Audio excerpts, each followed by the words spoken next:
Olá, tudo bem com vocês? Hoje nós vamos começar com uma história de um presente. Frederick, príncipe de Gales, presenteou Samuel Ogle, governador de Maryland, em 1731. E esse presente foi muito importante, de garbo e elegância. Foi o alazão Spark. Mas por que este cavalo tinha importância? Porque era muito conhecida a história dele. Ele era de uma linhagem de animais aptos para a corrida, animais muito bonitos. Justamente o valor agregado ao mesmo, ele era relacionado com o nosso conhecimento sobre a hereditariedade dele, sobre todos os cruzamentos que foram realizados para a produção do mesmo. E será que este tipo de ferramenta pode, além de agregar valor a determinados animais, dado o seu cruzamento nobre ali de eficiência para um determinado uso, fornecer informações para que os geneticistas possam compreender o processo de herança de determinadas características? Vamos entender como funcionam e como são construídos os heredigramas? Ferramentas associadas com a definição e o conhecimento da hereditariedade são extremamente importantes para podermos predizer e compreender padrões de herança. Então, por exemplo, nós temos uma base de dados online chamada OMIA, Online Mendelian Inheritance in Animals, que ela congrega muita informação de distintas patologias que apresentam um padrão de herança mendeliano em animais. Animais como, por exemplo, cães, gado, gatos, suínos e assim sucessivamente. Então nós temos aqui milhares de alterações categorizadas, as quais nós já conhecemos, por exemplo, o gene relacionado e já podemos predizer de antemão o padrão de herança a partir desse ponto. Mas como que você inicialmente detecta se uma determinada patologia ela apresenta um padrão de herança mendeliano para depois você poder investigar e descobrir o gene relacionado com ela? Qual é o procedimento, qual é a metodologia utilizada, dado que você não pode simplesmente sair cruzando milhares e milhares de animais, especialmente se eu estou falando de um contexto de produção e aquele animal tem uma característica indesejada e eu preciso rapidamente isolar uma matriz que contém essa característica indesejada, esse fator herdável indesejado que está prejudicando aquele produtor? Vamos compreender? Nós iremos utilizar uma simbologia própria e padronizada para a definição dos nossos pedigrees ou as nossas genealogias. Essa simbologia padronizada é extremamente importante para facilitar a comunicação e a maneira de representação dessas nossas heranças. Assim sendo, o primeiro símbolo padronizado é o que define o macho, no formato de um quadrado, e o que define a fêmea, em um formato de um círculo.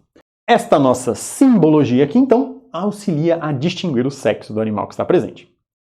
Se por acaso eu tenho um acasalamento acontecendo entre um macho e uma fêmea, eu estabeleço uma linha aqui horizontal ligando os dois, pela porção média dos seus símbolos. Se eu fiz essa linha aqui, eu estou dizendo que ocorreu um acasalamento. E se ocorreu um acasalamento, nós temos que ter filhotes sendo produzidos. Eu posso produzir um filhote, posso produzir 2 filhotes, 3 filhotes, vai depender, evidentemente, do acasalamento e quantos acasalamentos ocorreram e também do tamanho das ninhadas. Assim, eu vou representar, se eu tiver apenas um filhote, uma linha vertical saindo dessa minha linha horizontal, que dá origem a um único símbolo. Aqui no meu caso, eu tive 2 filhotes. Portanto, eu tenho essa linha horizontal que vem para essa linha vertical que desce até aqui, se transforma numa linha horizontal que bifurca e separa esses nossos 2 símbolos aqui presentes. Nós temos um quadradinho, ou seja, um filhote macho e um filhote fêmea. E eu já sei, portanto, que a ordem de nascimento foi primeiro este macho e depois esta fêmea, porque eu vou caminhar da esquerda para a direita avaliando essa nossa ordem de nascimento. Se por acaso eu acasalar esses indivíduos aqui e obtiver gêmeos, se forem gêmeos homozigóticos, eu vou modificar aqui um pouquinho a minha forma de representação. Eu não vou utilizar uma linha horizontal como essa aqui, mas sim fazer uma linha inclinada e ligar os dois com uma linha. Se por acaso os gêmeos forem dizigóticos, aí eu não faço essa ligação na linha, apenas represento aqui nesse nosso triângulozinho ali em cima. Eu estou representando gêmeos para justamente reconhecer neles que eles foram produzidos de uma única ninhada, de um único evento de reprodução. Se por acaso eu não souber o sexo do meu indivíduo, eu representarei o mesmo com um losango. Isso pode ser relacionado, por exemplo, porque a minha informação não foi coletada com informação suficiente. Eu sei que nasceu um filhote naquele momento, mas o qual eu desconheço o sexo relacionado. Eu posso aumentar aqui um pouquinho a complexidade em se por acaso esse nosso cruzamento aqui desses nossos parentais aqui representados deu origem a 3 machos em sequência. Simplesmente eu posso colocar um quadrado aqui, e esse quadrado representa que eu tive, dado o 3 dentro, 3 machos nascidos em sequência e que não são gêmeos. Aqui nós temos no círculo um 4 dentro, ou seja, a mesma ideia, 4 fêmeas nascidas em sequência depois dos 3 machos, sem também nenhuma alteração em relação entre elas. Se por acaso eu tenho já identificado um indivíduo com um corte, é porque o mesmo já faleceu e já sabemos que não está mais vivo. Se por acaso eu não tiver um símbolo completo, mas sim só um pontinho como esse aqui representado, isso significa que eu tive um feto abortado sem sexo definido. Ou seja, eu sei que ocorreu um processo de reprodução, mas que essa reprodução levou a um aborto espontâneo. Caso eu tenha nessa outra situação um casamento aqui, percebam que eu tenho uma consanguinidade, porque eu tinha esses irmãos aqui que tiveram filhos, que são primos entre si e que casaram, eu vou representar a interação com 2 linhas para denotar que é um casamento consanguíneo. E, se por acaso eu tenho um indivíduo de coloração fechada, ou seja, eu pinto o meu símbolo internamente, esse indivíduo ele foi afetado pela doença ou pela característica que está sendo estudada pelo nosso heredograma. Continuando aqui, caso eu tenha um indivíduo com meia marcação de cor, ou seja, apenas um dos lados do símbolo identificados, é um indivíduo que ele é sabidamente heterozigótico para uma determinada doença. Ou seja, ele não é ele é portador daquela característica, mas não representa ali a mesma. E se por acaso eu adicionar uma setinha em um determinado indivíduo, esse indivíduo é o que nós chamamos de probando, ou seja, ele é o portador da característica ou da doença em estudo que motivou o início do estudo. Ou seja, o heredograma, na verdade, começou por ele. Nós, por conta da necessidade de compreender o processo que estava ocorrendo aqui com esse indivíduo, nós começamos a procurar e entender as relações de ancestralidade do mesmo para tentarmos descobrir o padrão de herança de uma determinada característica.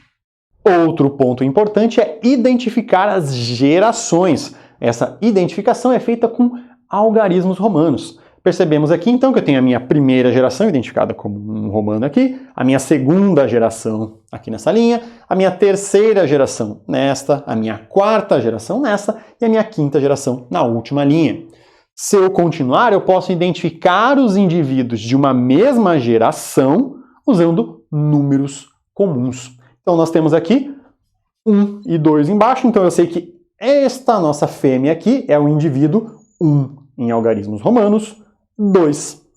Assim, eu posso identificar, por exemplo, que se eu for no 3, 5, ou seja, terceira geração nos algarismos romanos, indivíduo 5, eu tenho ali o primeiro indivíduo afetado a aparecer nesse nosso heredograma. Ou seja, os nossos heredogramas eles representam graficamente as relações de herança entre os indivíduos. E é justamente essa grande representação que eles nos fazem capaz de representar uma certa característica por vez. E justamente por ter uma simbologia própria, vai construir um importante material para estudos genéticos, especialmente de herança em animais.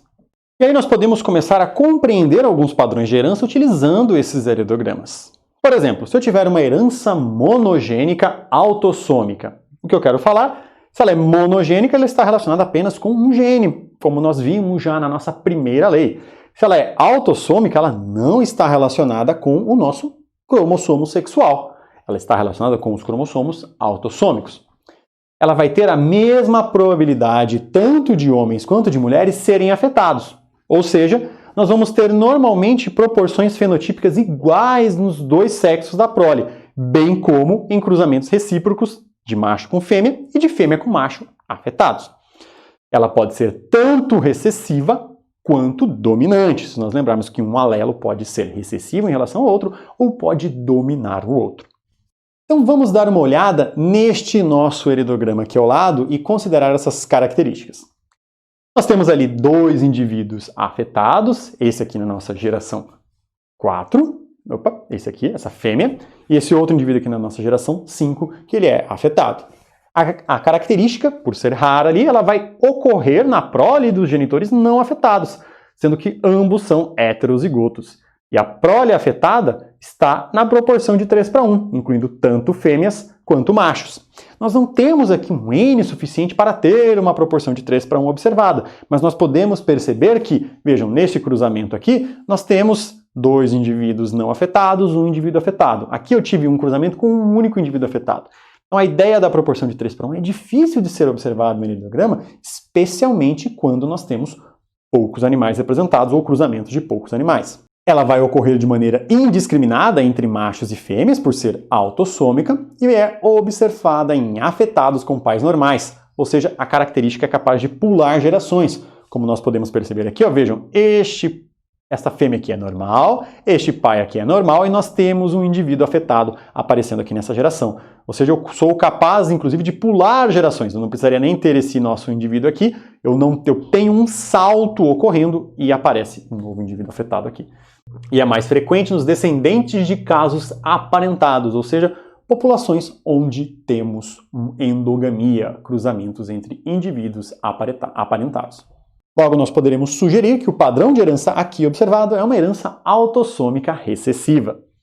Se eu avaliar este outro heredograma aqui, nós vamos perceber algumas coisas. A primeira delas, nós não temos salto de gerações. Vejam, aqui eu tenho um indivíduo afetado, aqui eu tenho um indivíduo afetado, tenho outro afetado aqui.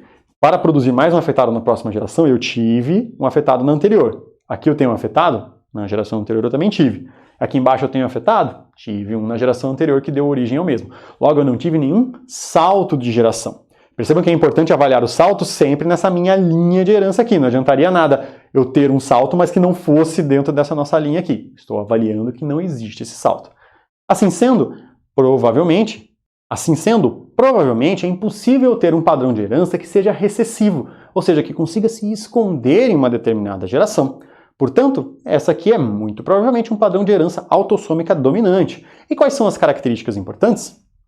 Nós teremos a manifestação em ao menos um indivíduo a cada geração.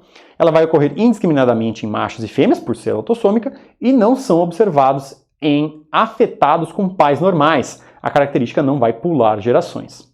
E não são observados afetados com pais normais, dado que a característica não pula gerações. Qual será que é o padrão de herança observado aqui entre a autossômica dominante e a autossômica recessiva? Essa é uma herança autossômica recessiva. Nós podemos perceber que existem saltos de gerações. Por exemplo, eu não tenho aqui nenhum parental afetado, e aqui sim eu tenho um indivíduo que foi afetado pela nossa patologia. Nós temos uma proporção ali um pouquinho maior de fêmeas do que de machos, mas não é difícil por conta do tamanho muito pequeno nesse nosso heredograma para definir a relação, e, por exemplo, não podemos levantar uma hipótese de uma herança relacionada com algum cromossomo sexual. Neste outro heredograma aqui, qual será o padrão de herança observado? É uma herança autossômica muito provavelmente dominante. Por quê? Percebam aqui que eu não tenho salto de gerações. Sempre há um indivíduo afetado para ter novos indivíduos aparecendo na determinada prole. E nós temos ali grosseiramente a mesma proporção entre machos e fêmeas afetadas. Agora que você já tem ali o conhecimento mínimo para utilizarem os heredogramas como uma ferramenta, vamos lá fazer alguns exercícios para treinar? Até mais e bons estudos!